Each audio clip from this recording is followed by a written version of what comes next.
Todo mundo tem um filme favorito, ou aquela série que prende toda vez que decide maratonar. O universo que o cinema proporciona faz com que a gente se sinta conectado com os personagens de maneira profunda.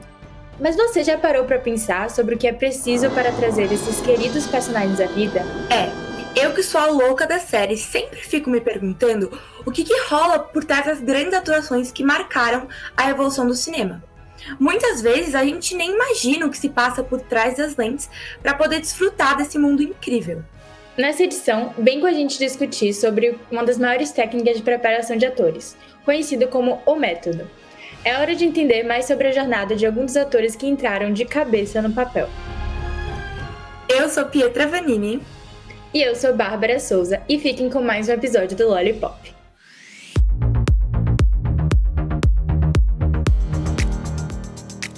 Sabe aquela sensação de quando a gente vê um grande ator interpretando o papel de maneira tão intensa que a gente esquece que estamos vendo um filme e que aquilo realmente não aconteceu? Nossa, sim! Não importa quantas vezes eu assisto a La La Land, mesmo tendo visto Ryan Gosling e Emma Stone interpretando 1 milhão de outros papéis, sempre fico imersa na história de Sebastian e Mia e esqueço que eles estão atuando. Muitas vezes, para conseguir atingir esse nível de interpretação e se conectar verdadeiramente com o público, os atores não podem só interpretar, mas eles devem se tornar o personagem, como se fosse uma extensão de si mesmo. Mas então, como é possível fazer o ator alcançar um estado de total imersão com os sentimentos do personagem? Olha, mesmo não tendo uma resposta exata, um dos sistemas mais conhecidos e que foi a base para diversas outras vertentes na preparação de elenco foi inspirado nos estudos de Konstantin Stanislavski.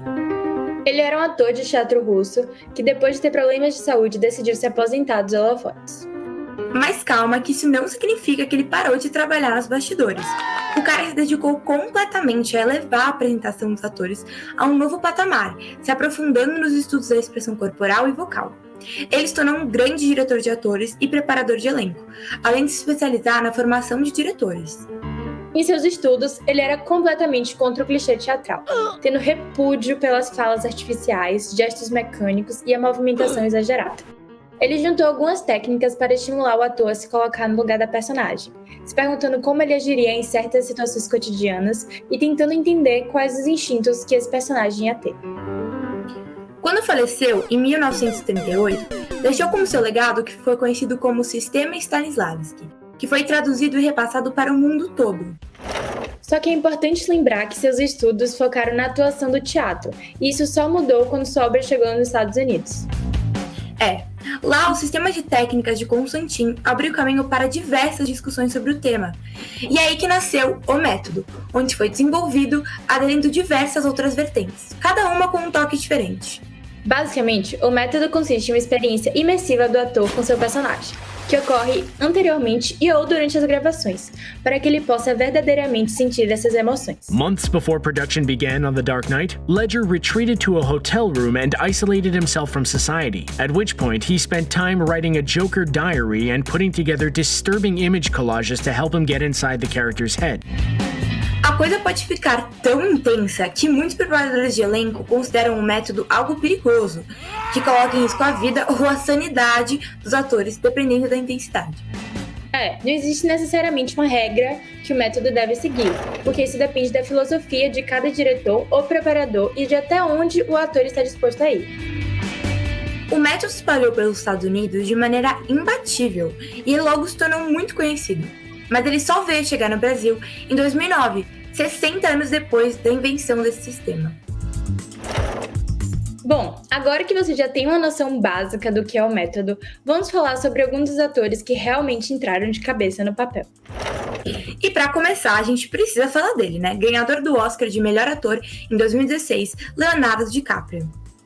Merecedor de muitos outros Oscars, na minha opinião, Léo em Hollywood é conhecido por defender a atuação metódica e se submeter a uma preparação intensa para a incorporação de seus personagens. Você suportaria temperaturas congelantes com risco de hipotermia? Comeria bisões crus? Ou dormiria na carcaça de um animal? Bom, DiCaprio passou por todas essas coisas para interpretar Hugh Gloss, personagem principal do filme O Regresso. DiCaprio estava tão comprometido a entrar na cabeça de Hugh que, mesmo sendo vegano, ele se submeteu a comer fígado cru de bisão. Em uma entrevista no programa da Ellen, Léo falou sobre os desafios dessa gravação intensa que teve duração de 9 meses. O diretor em Iñárritu queria utilizar apenas a luz do sol. Então, durante 9 meses, toda a equipe só gravava por aproximadamente 1h30, tornando o processo muito mais lento e cada segundo cheio de pressão. Mas no final, o ator disse que valeu muito a pena. Mesmo sendo o maior desafio da sua carreira, o filme se tornou verdadeiramente cativante aos seus olhos. Léo, de fato, entra de cabeça em qualquer papel dele. Quando ele era mais jovem e menos famoso, no filme What's Eating Gilbert Grape, em que ele interpretava um autista, poucos no set sabiam que ele não era de fato um autista, porque ele ficava no papel o tempo todo. Ele realmente tem várias histórias bem legais de set. Vale a pena pesquisar sobre, é bem curioso. Outra atriz que tomou medidas extremas para se preparar para o seu papel foi a maravilhosa Charlize Theron. Charlize iria interpretar Aileen Wuornos em um drama biográfico que narrava a história da mulher que ficou conhecida como a primeira assassina em série dos Estados Unidos. Representar a mulher que chocou o país inteiro estava nas mãos de Charlize e a atriz encarou o desafio com muita garra. Para se preparar para o papel que foi conhecido como o mais grandioso da sua carreira, Charlize fez uma dieta extrema para ganhar 13 quilos em um curtíssimo período de tempo, raspou suas sobrancelhas e colocou uma dentadura postiça. A atriz, que era reconhecida pelos seus looks bafônicos e aparência sempre impecável, se tornou irreconhecível. E além disso, ela teve um intenso treinamento para aderir aos maneirismos, expressões faciais e ao sotaque de Aileen. I'm just trying to make some cash somehow. Well, maybe I can help you out.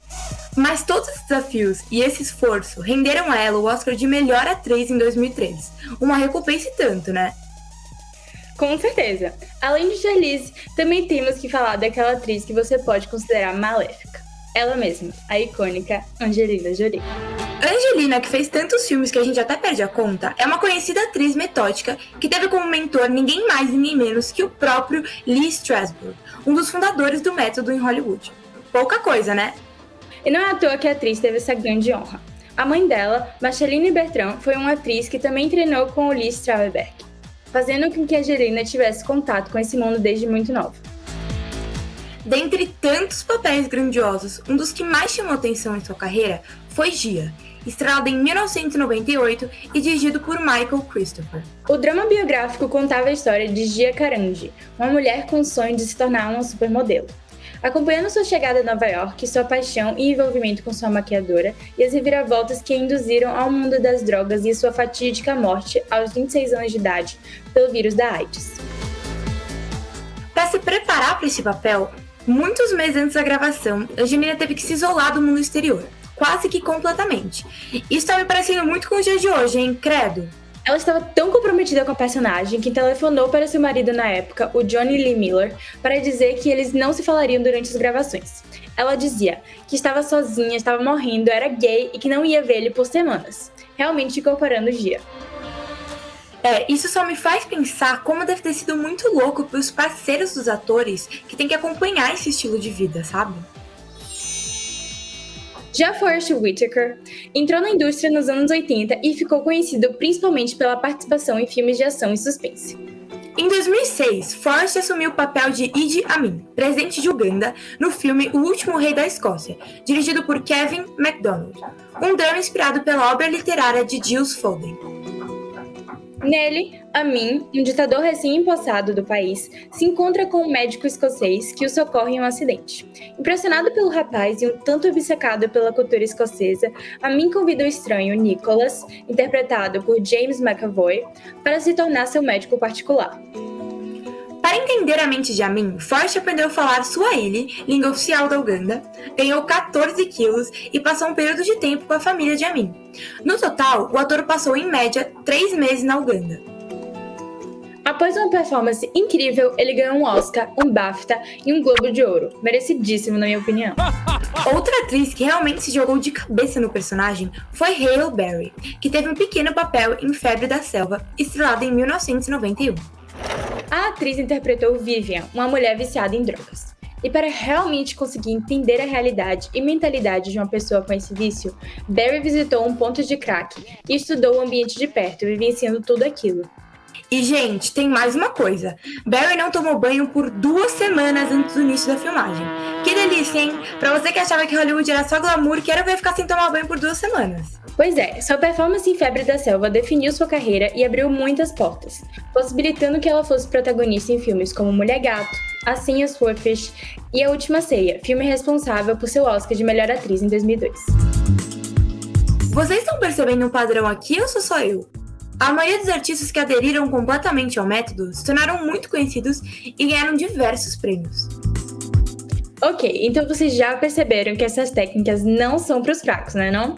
Agora vamos falar um pouco sobre como tudo isso influenciou na indústria cinematográfica brasileira. Em Bruna Surfistinha, que se tornou conhecido no país inteiro, Débora Seco também passou por grandes desafios. O filme foi dirigido por Marcos Baldini e lançado em 2011. Ele narrava a história verídica de Raquel Pacheco, que ficou conhecida Brasil afora como Bruna Surfistinha.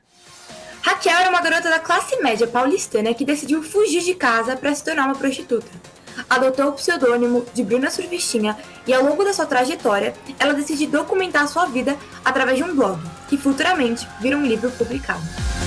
Mas não qualquer livro não, viu? Um best-seller, meus amores. O Brasil já tinha visto Débora Seco em diversos filmes e novelas da Globo, porém nunca em um papel tão marcante, intenso e pesado. Por ser um best-seller como esses, podemos ver que a atriz carregava uma imensa responsabilidade nas costas. O preparador de elenco do filme, Sérgio Pena, diz que quando a personagem já está no imaginário, é preciso oferecer ao público algo mais. Isto mostra que quando a figura sendo retratada já é muito conhecida pelo público, é preciso construir o personagem com muita cautela, para não cair em estereótipos. Em algumas entrevistas, Débora conta um pouco sobre como foram os meses que antecederam as gravações. Ela passou por uma fase de muita pesquisa, entrando em contato com algumas prostitutas, além de uma conversa com Raquel Pacheco, que deixou a atriz bem abalada. Após topar essa imersão total, Débora morou por um período junto com a parte do elenco, vivendo como se fossem a família de Raquel mesmo, com todas as discussões, intimidades e manias. Aí teve um dia que Débora recebeu uma cartinha do seu preparador instruindo-a a fugir de casa, como aconteceu na vida real de Raquel. Então ela entrou em ação, reuniu todas as coisas dela em uma malinha e fugiu de casa. A partir daí, ela recebeu cartinhas do preparador com algumas instruções e exercícios que eram comuns na vida da personagem, como comprar camisinha, comprar cigarros, passear por São Paulo, ir a clubes de strip e prostituição e etc. Só que em uma dessas vezes, as coisas acabaram saindo do controle. Ela fugiu, começou a correr desesperadamente até achar um bar. Só que quando ela chegou lá, ela estava tanto no personagem que ninguém percebeu que não se tratava de qualquer pessoa, mas sim de Débora Seco.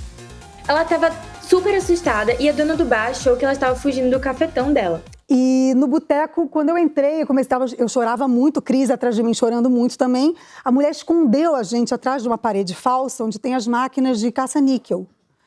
E a gente ficou ali, eu chorava, e a mulher, vocês são tudo puta! Menina! E me batia assim, você é puta, menina! Uma menina tão bonita! Que isso? Mas essa não era atriz. Não. Era dona do boteco. Eu vou chamar a polícia. Eu falava, não, polícia não! E a gente chorando e querendo aproveitar essa emoção que estava super incrível pra entender as angústias da personagem. Pô, mas apanhando, né? Amor, a mulher dava uns tapão. É puta, menina! Uma menina bonita dessa! É puta! Chocada. Sérgio Pena e Guizé, tadinhos, não sabiam que eu ia fugir, ninguém tinha planejado isso, nem eu mesma, nem sabia. Se arrependeram, né? Ali. Eles começaram a procurar a gente. E ficavam rondando o bar. A mulher começou, o cafetão de vocês é aquele de rabinho de cavalo. Chegou um ponto em que a polícia foi envolvida e ninguém acreditava que era um filme, nem reconhecia a atriz. Débora Seco não é um rostinho qualquer, né, gente? Pelo amor de Deus. Essa história foi um surto coletivo mesmo, só pode. Ainda não acredito que ela apanhou sem sair do personagem. Guerreira demais. Pois é. E aí, deu pra entender um pouquinho mais sobre as engrenagens por trás das lentes? Comenta aqui qual história dos autores te deixou mais chocado. Esse foi mais um episódio do Lollipop e esperamos muito que vocês fiquem ligados para os próximos episódios. Vem muita coisa legal aí pra frente, gente. Tchau, tchau!